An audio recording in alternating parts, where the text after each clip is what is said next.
Well, I think the president's going to declare himself and his party triumphant winners, because that's a bit of the narrative that he likes to have. I do think that we can now get on with the other worries. I actually thought, I was on a lot of conference calls last night and this morning, and the stocks are moving, almost as if finally people are focusing on companies. It's really rather amazing how erratic but huge the moves are on earnings. And I think it's almost because people are saying, okay, let's see how did Twilio do? As opposed to, I don't care about Twilio until I see the election. So there's exaggerated moves both to the downside and the upside, and welcome back stocks. It's terrific. But this was the expected outcome. There were very, very few upsets, frankly, the hopes that Democrats had for a blue wave. But this was sort of the expected outcome, and yet the market is responding positively to what, at least if you believed what was predicted by many of the polls, was what was expected. But we all felt that 2016 discredited the pollsters. So we feel now that the Trump people don't answer the pollsters. So nothing can be relied on until you actually see the results, and that's why we have a market reaction. Exactly. And I've got to tell you that it was money waiting.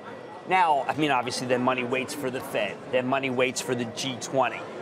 And a lot of good discussion this morning on Squawk, which started at 5 a.m. about just do the Chinese now say, okay, now it's time to play hardball because he doesn't have the majority of the country, or are they already playing hardball? I mean, there's just so many. There's a lot of stuff that we want to relate to stocks, but in the end, Zillow was bad and Twilio was good. Yeah, we'll get to some of the individual movers. Goldman's got a note.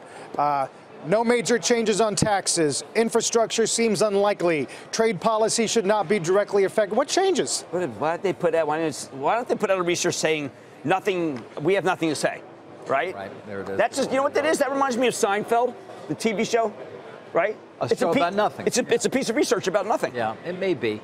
But the Democrats in control of obviously all the committees, including the investigatory I knew you were going to go there. Power. I knew you were going to go there. The question is what they choose to do and how distracting it potentially becomes, and whether it becomes something that investors are focused on or not. I think it will be. I think that there'll be more division. I think that Speaker Pelosi, if she stays on, will now feel emboldened. And there'll be even more nothing done. I mean, remember we were talking about tax 2.0.